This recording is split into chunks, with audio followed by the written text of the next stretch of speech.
ইসলাম করি না বা জামাত ইসলামে জয়েন করিনি এখনো। তো কিছু কথা বলার জন্য আমি শুনলাম যে এখানে জনসভা হবে, আমাকে বলা হলো যে আপনি থাকেন। আমি বললাম যে হ্যাঁ আমি থাকবো। আমি আমি দুই একটা কথা আপনাদের সাথে বলতে চাই, যেটা আমাদের জানা খুব দরকার। এখন আমাদের সামনে নির্বাচন, আমরা গত 15-16 বছর নির্বাচন করতে পারিনি। নির্বাচন হয়েছে আমাদের, কিন্তু নির্বাচন হয়েছে ওই একটা মানে আপনাদের ধৈর্যচ্যুতি ঘটতেছে, অনেক রাত অনেক হয়ে গেছে। তারপরে ছোট্ট করে একটা কথা বলি, যে বলে যে ব্রিটেনের প্রধানমন্ত্রী মার্গারেট থ্যাচার, বাংলাদেশের হোসেন মোহাম্মদ এরশাদ আর রাশিয়ার মিখাইল গর্বাচভ বিমানে চড়ে এক জায়গায় যাচ্ছে আর কি, মানে নাম সম্মেলন হচ্ছে, সেখান থেকে জাস্ট তারা অবসর কাটানোর জন্য এক জায়গায় যাচ্ছে। তো হঠাৎ বিমানের পাইলট বলতেছে যে ভদ্র মহোদয়গণ, বিমানে যান্ত্রিক ত্রুটি দেখা দিয়েছে, যে কোনো মুহূর্তে বিমানটা ক্র্যাশ করতে পারে, বিমানটা ভেঙে ধ্বংস হয়ে যেতে পারে। তো এখানে প্যারাসুট আছে একটা, যে কেউ একজন নামতে পারবেন, কিন্তু সিদ্ধান্ত নিতে হবে আপনাদের, যে যে নামবেন তাকে আপনারা সিদ্ধান্ত নিতে হবে কে নামবেন। তখন 3 জনের মধ্যে পড়ে গেলে সমস্যা, কে নামবে বিমানে। মার্গারেট থ্যাচার বলতেছে যে আমি প্রথম নামি, কারণ আমি না নামলে সারা পৃথিবী থেকে গণতন্ত্র ধ্বংস হয়ে যাবে, কারণ গণতন্ত্রের শ্রুতিকাগার হয়ে গেছে ব্রিটেন থেকে গণতন্ত্র জন্ম হয়েছে, সুতরাং আমার নামাটা খুব জরুরি।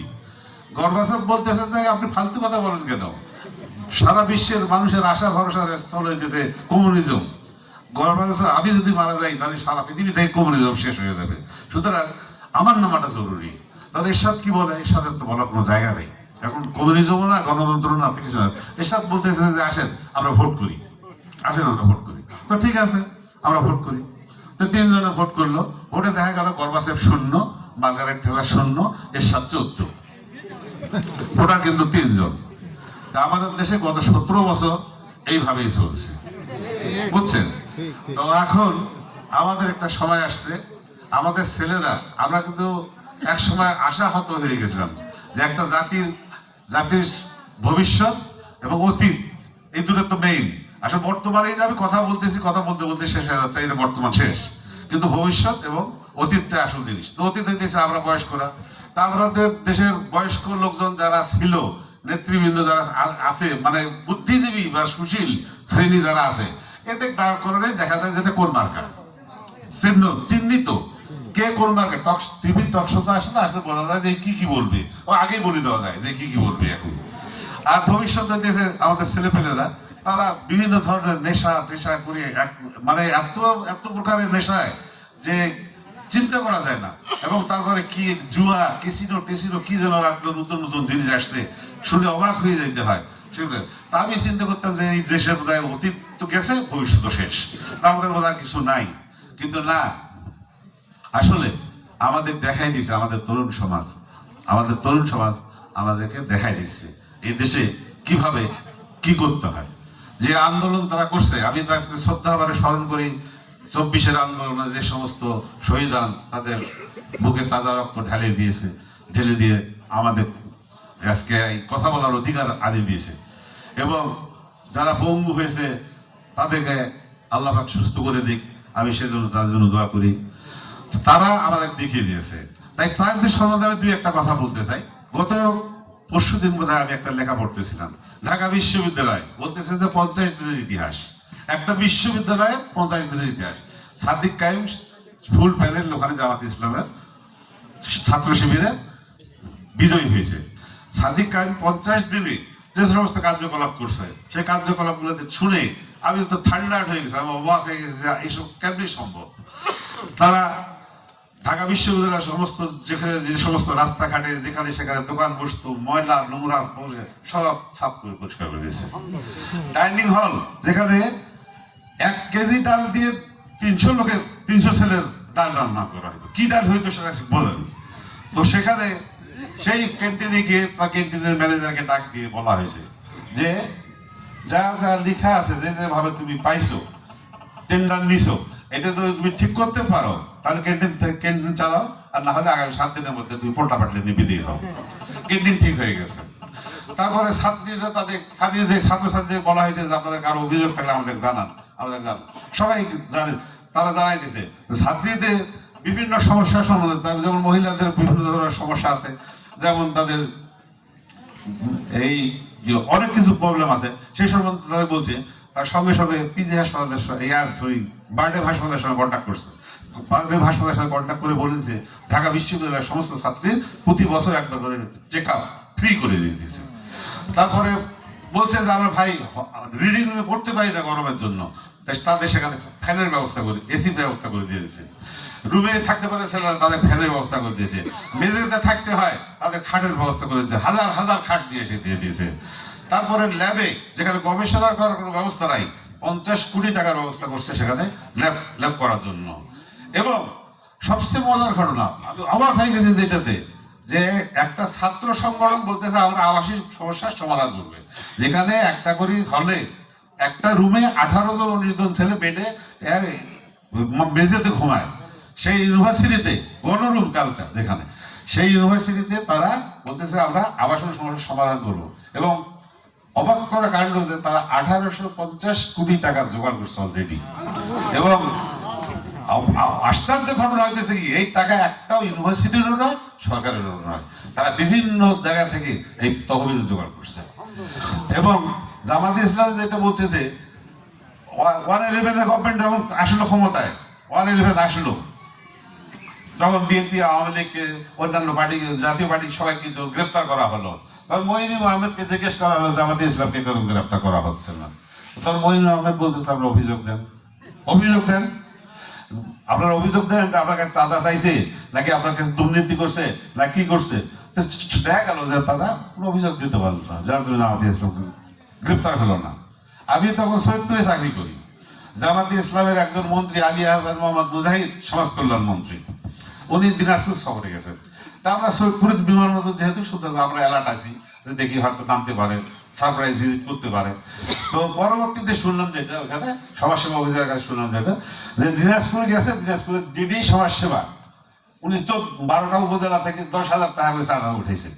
চাঁদা উঠে খাওয়া দাওয়া আলিশান কারবার করছে, ব্যবস্থা করছে। তারপরে আলী হাসান মুজাহিদ সাহেব মরহুম, উনি আল্লাহ ভালো করুক, তাকে অন্যায়ভাবে ফাঁসিতে ঝুলে মৃত্যুবরণ করা হয়েছে, মৃত্যু দেওয়া হয়েছে, আল্লাহ তার ভালো করুক।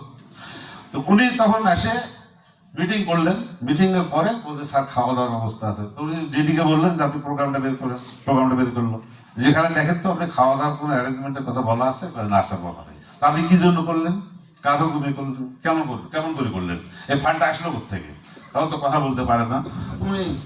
তারপরে জামাতে ইসলামের স্থানীয় নেতৃবৃন্দের বাসভবনে উনি খাবার ব্যবস্থা করলেন, সেখানে খাওয়া দাওয়া করে আসে অফিসে আসলো। এবং জামাতে ইসলামের ওই সমাজসেবার সেই উপপরিচালককে সাসপেন্ড করে চলে গেছে। তারপরে একদিন আমি সংসদে গেছি, সংসদে গিয়ে আমি শুনলাম যে, সংসদে গেছি সেদিন দেখলাম মতিউর রহমান নিজামী কৃষি মন্ত্রী ছিলেন, ওনার ওই এটা দেখলাম। এবং পরে কয়েকদিন পরে প্রথম আলো পত্রিকাতেই দিয়েছিল, প্রথম আলো পত্রিকাতেই দিয়েছে যে রাত মতিউর রহমান নিজামী 9:30টার সময় অফিসে আসে, অফিসে আসার পর বলে 1 কাপ চা খাবো, 1 কাপ চা খাওয়ার পরে বলে পিউনকে বলে সচিব মহোদয়কে সালাম দেন। সচিব মহোদয় আসার পর পকেট থেকে একটা কাগজ বাড়ি করে ওনাকে দিয়ে দেয়, আজকে আমি এই সমস্ত কাজ করতে চাই। ওই 9টা থেকে 1টা পর্যন্ত 1 টাকায় সমস্ত কাজ করবে, করার পরে তারপরে উনি 1টার সময় উঠে বলে আসেন নামাজে যাবো, তার ইমামতিতে নামাজ পাই।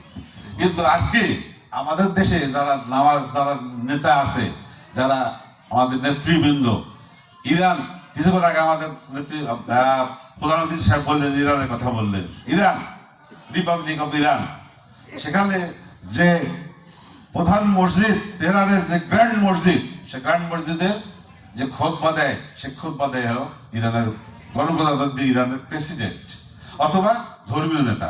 যেহেতু আমেরিকা বর্তমান ধর্মীয় নেতার অনেক আছে, উনি একটু রেস্ট্রিক্টেড, ওই জন্য আসতে পারে না, হয় প্রধানমন্ত্রী অথবা রাষ্ট্রপতি সেখানে খুতবা দেয়। কিন্তু আমাদের প্রধানমন্ত্রী প্রেসিডেন্টের খুতবা দেওয়ার ক্ষমতা আছে? তাহলে কি কারো জানাজার ইমামতি করার ক্ষমতা আছে? নাই। অথচ আমরা 90% মুসলমানের দেশ, 100% খাদ্যে ভেজাল, এই তো আমাদের দেশে চলতেছে। এই জন্য আমি কিছুটা বলতে চাই, এই জন্য বলি যে আমরা তো সবাইকে দেখছি, অতীতে দেখছি, আমরা সব দলকে দেখা শেষ করছি। সুতরাং আমরা আগামীতে দেখি জামাতে ইসলামের বাংলাদেশের যেহেতু কিছুটা দেখছি যে ওই কিছু মানে ভাষায় কি বলবো, সাংস্কৃতিক ভাষা বলে যে ট্রেইলার, মানে গোটা পিকচার আমি বাকি হ্যাঁ, হিন্দিতে কয় না পিকচার আমি বাকি তো ট্রেইলার হ্যাঁ, মানে এটা তো আংশিক দেখা গেল, কিছু দেখা গেল, মানে গোটা ছবি এখনো বাকি আছে। তো আমরা ঢাকা বিশ্ববিদ্যালয়ে যে কাহিনী দেখছি, যদি ঢাকা বিশ্ববিদ্যালয়ের একটা ছাত্র সংগঠন এত কিছু করতে পারে, তাহলে জামাতে ইসলামের মতো সংগঠন যদি বাংলাদেশের ক্ষমতায় আসে, তাহলে তারা কি করবে? তা ওইখানে বলতেছে, সাংবাদিকরা বলতেছে যে হয়তো আমাদের দেশের জনসাধারণ আফসোস করবে যে আরো আগে কেন আমরা জামাতে ইসলামকে ক্ষমতা আনিনি, ক্ষমতা আনিনি, ক্ষমতা আনলে হয়তো দেশে আমাদের এই জিনিসটা হতো না। এবং তার প্রমাণ হইতেছে, দেখেন আপনারা, জামাতে ইসলাম এমন একটা সংগঠন, এই যে এখানে এখানে আজকে আমাদের প্রধান অতিথি উপস্থিত আছেন, উনি মাননীয় সংসদ সদস্য পদপ্রার্থী, কিন্তু সবচেয়ে মজার ঘটনা হইতেছে জামাতে ইসলামের কেউ বলতে পারবে না যে আমি অমুক পদে নির্বাচন করতে চাই, অমুক পদ পাই চাই, সভাপতি হতে চাই, সেক্রেটারি হতে চাই, এটা কিন্তু কেউ হতে পারবে না। যেমন আপনি দেখেন বাংলা জামাতে ইসলামের শফিকুর রহমান যদি আমির, উনি আমেরিকা সফরে গেছে, এদিকে বাংলাদেশে ভোট হয়ে গেছে এবং উনি সভাপতি, আর আগামী 2 বছরের জন্য আবার সভাপতি নির্বাচন, আমির নির্বাচিত হয়েছে, আবার আমির নির্বাচিত হয়েছে, অথচ উনি কিন্তু দেশে নাই। কারণ অন্যান্য সব দলে দেখেন নির্বাচনে আজকে মনোনয়ন নিয়ে কিন্তু হালকাও শুরু হয়ে গেছে না, গন্ডগোল শুরু হয়ে গেছে না, একজন নমিনেশন পাইছে, তার 5 জন তার পিছনে দৌড়াইতেছে। চট্টগ্রামে তো অলরেডি 2 জন খুন হয়েছে, অনেকে খুন হয়েছে। তো এই অবস্থা। কিন্তু জামাতে ইসলামে সারা বাংলাদেশে কোথাও শুনছেন আপনারা যে অমুক নমিনেশন, রাব্বানি নমিনেশন পাইছে, সুতরাং ওর এগেনস্টে, ওনার এগেনস্টে আর কেউ, সরি আমি এই কারণে বলতেছি, কারণ রাব্বানি এখন আমার ওনার ওই ছবি দেখার পরে, আমি কিন্তু এতদিন শুনছি, শুধু ছবি দেখার পরে দেখতেছি এই ছেলে তো আমি চিনি, তারপরে এখন জানতেছি ও তো এখন 2 বছর জুনিয়র, কারণে গেলে একসাথে আমরা করছি, একসাথে 1 বছরের জুনিয়র, একসাথে আমরা এক সময় ছিলাম কামে গেলে। তো আমি ফেস দেখে এখন এখন চিন্তা করতেছি আর কি, তারপরে এখন দিলাম তো সরি। তো এনারা আমরা শুনছি কি যে আমরা রাব্বানি সাহেবকে নমিনেশন দিয়েছে জন্য আর 2 জন বসা হয়েছে, মারামারি হয়েছে, কিছু হয়েছে, জিনিস আছে নাই, এটা নেই।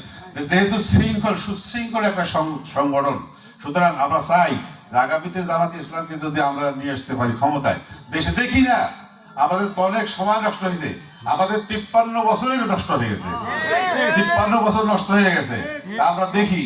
আর কিছু কিছু আজকে যেমন টেলিভিশনে দেখলাম যে অন্যান্য দল বলতেছে যে যদি গণভোট দিতে হয়, অমুক করতে হয়, জুলাই সমস্ত বাস্তবায়ন করতে হয়, আমি সেগুলো সম্বন্ধে তারা কিছু বলে নাই, সুতরাং আমি সেদিকে যাচ্ছি না।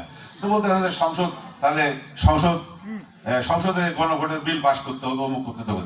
আরে ভাই, সংসদে যদি পাস করতে হয়, সংবিধানে যদি যোগ করতে হয় বলতেছে, যে সংবিধান আপনার আছে, তাহলে ইউনূস সাহেব কোন সংবিধান বলে ভোট করতেছে?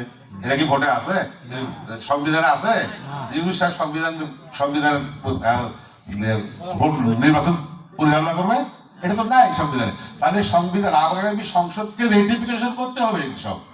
তাই যদি রেটিফিকেশন করতে হয়, তাহলে সমস্যাটা কোথায়? তো সমস্যাটা তো আমি দেখি না, তো ওনারা সমস্যা দেখতেছে। তো সেগুলো মতো আমি ওই সমস্ত ওগুলোর দিকে যাইতে চাচ্ছি না, ওদিকে বুঝতেও চাচ্ছি না। তা আমরা আশা করি, আমরা চিন্তা করতেছি যে আমরা জামাতে ইসলামকে আমরা 5 বছর দিয়ে দেখি না, দেখি কি হয়। তার যদি না হয় তারপরে দিব না, তাদেরকে আর ভোট দিব না, আমরা তাদেরকে আর ভোট দিব না, তাদেরকে আর ক্ষমতা আনবো না। কিন্তু আমার মনে হয়, আমরা বিশ্বাস, যেহেতু যেরকম সুশৃঙ্খল সংগঠন, তাদের যেরকম এবিলিটি, ক্ষমতা, আজকে আমরা এখানে যে জনসভা হচ্ছে, এই জনসভা, এই আমি জানি না কতটুকু লোক আছে, কত লোক আছে, এই জনসভা করার জন্য আমাদের অন্য কোনো সংগঠন হয়তো চাঁদাবাজি করতে হইতো, তোমারগুলোতে আশেপাশে এখানে ওখানে অমুক তমুক করতে হবে। কিন্তু আপনারা কেউ জানেন যে জামাতে ইসলাম যেখানে করতেছে, কারোর কাছে কারো চাঁদা নিয়েছে, আপনাদের কারো কাছে নিচে চাঁদা 1 পয়সা চাঁদা নেই, তারা নিজেরাই। তো আমাদের পবিত্র আল কোরআনে আল্লাহ পাক বলছে, তোমরা তাদের অনুসরণ করো, যারা হক পথে আছে, তোমাদের সে পথে আহ্বান করতেছে, কিন্তু তোমাদের কাছে পারিশ্রমিক চায় না, তোমাদের কাছে পারিশ্রমিক চায়। আমাদের ইসলাম আমাদের কাছে কি টাকা পয়সা চাইছে কারোর কাছে? না, চায় নাই। এবং তারা, আমরা দেখতেছি তারা হক পথে আছে কি না, আছে, এবং আহ্বান করতেছে। জামাতে ইসলামে যে ছেলেটা জয়েন করে, জামাতে ইসলামে, আমার তো মনে হয় বাংলাদেশে এমন কিছু লোক আছে যে লোকটা ছাত্র শিবির করে বা জামাতে ইসলাম করে, কিন্তু 5 ওয়াক্ত নামাজ পড়ে না। আছে দেখছেন আপনারা? কেউ নাই। 5 ওয়াক্ত নামাজ পড়ে যে লোকটা যদি সচ্চরিত্রবান হয়, তাহলে আমরা তাদেরকে দেবো না কেন? তাদেরকে দেই, আমরা দিই, আগায় দিই, দেখি কি হয়। আমরা আশা করি যে তারা আমাদের বিশ্বাসের অমর্যাদা করবে না ইনশাআল্লাহ। আমরা অনেক রাত হয়েছে, আপনারা অনেকক্ষণ ধৈর্য ধরে আমাদের কথাবার্তা শুনছেন। আমাদের নেতৃবৃন্দ ওনারা খুব ক্লান্ত, টায়ার্ড। তো আমি আশা করব তো ওনারা, আমরা ওনাদের সম্মান রাখবো, আমরা ভবিষ্যতে ওনাদের ভোট দিয়ে জয়যুক্ত করবো, যাতে আমরা আগামীতে আমাদের দেশ যেন সুশৃঙ্খল ভাবে পরিচালিত হয়। এবং জামাতে ইসলামের সবচেয়ে বড় যে জিনিসটা আছে অ্যাকাউন্টেবিলিটি, আর যাদের যে অ্যাকাউন্টেবিলিটি আছে এই জিনিসটাই আমরা সবচেয়ে, মানে তাদের জবাবদিহি আছে, তাদের জবাবদিহি আছে, এই জবাবদিহিটাই বড় কথা। তারা এক সংগঠন হিসেবে একে সবাই জবাবদিহির মধ্যে আছে। যা এখানকার আমাদের আমির সাহেব আজকে এখানে আছে, আমির সাহেব যদি কোনো কিছু ভুল করে তাহলে আমির সাহেব অবশ্যই কালকে কিন্তু তাদের জবাবদিহি করতে হবে অবশ্যই। তারপরে আমাদের থানা আমির আছে, থানা আমির যদি কোনো ভুল ভ্রান্তি করে তাহলে অবশ্যই তাকে ডিস্ট্রিক্টে জবাবদিহি করতে হবে। জবাবদিহি যেহেতু চালু আছে, সুতরাং আমরা চাইতেছি যে জামাত ক্ষমতায় আসুক, জামাত আসুক, আমরা দেখতে চাই যে আমাদের 5 বছর, এমনি তো আমাদের 5 বছর যদি গিয়ে থাকে কেন আর 5 বছর দেখলাম না হয়, তারপরে আবার তাদের দিব না। তো ঠিক আছে, আপনারা সবাইকে আমার সাথে একমত আছেন? আপনাদের সবাইকে ধন্যবাদ এবং আমার অনেক রাত ধরে বক্তব্য শোনার জন্য আপনাদের সবাইকে ধন্যবাদ এবং জানাচ্ছি। এবং আমি এই বলে আমার বক্তব্য শেষ করছি। আমাদের নেতৃবৃন্দ কষ্ট করে এখানে আসছে, সেজন্য আমি তাদেরকে ধন্যবাদ জানাচ্ছি, ওনাদেরকে ধন্যবাদ জানাচ্ছি এবং আবার দেখা হবে ইনশাআল্লাহ। আসসালামু আলাইকুম রহমতুল্লাহি ওয়া বারাকাতুহু। ধন্যবাদ।